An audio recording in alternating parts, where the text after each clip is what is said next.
Let's take a minute and we'll check out the subwoofer settings on Pioneer's DEH-X5700HD.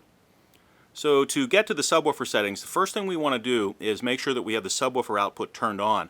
And we'll do that by turning the head unit off. So we're on the radio source right now.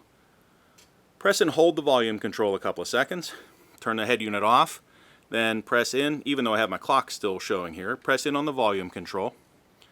And we want to go to our initial settings and press enter.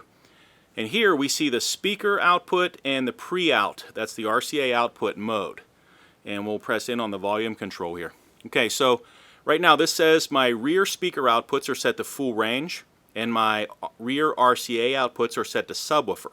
If I want to have a subwoofer output, I need to have this setting on here.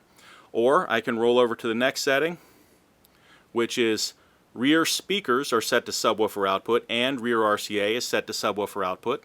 Or roll over to the next setting, which is rear speaker is full range and rear RCA output is full range.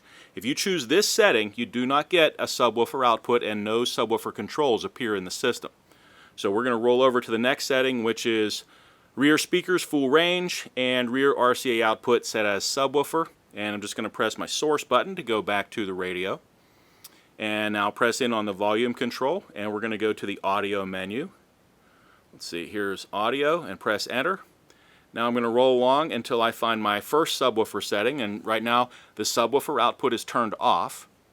We'll press in on the volume control and we can switch the subwoofer output on to its normal phase.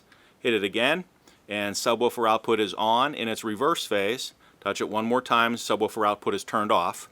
We'll want to switch that on to its normal phase for right now, but choose what works best for you. Then we'll roll over to the next setting, which is our subwoofer control. And please note that if you don't see the subwoofer control, it's because you have the subwoofer turned off in another setting. So make sure the subwoofer is turned on. And in our subwoofer control, we can choose a crossover frequency for our sub.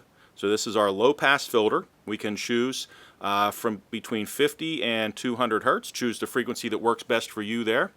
Then press in on the volume control and we can choose to boost or cut that subwoofer output, and we have a wide range of settings to choose from.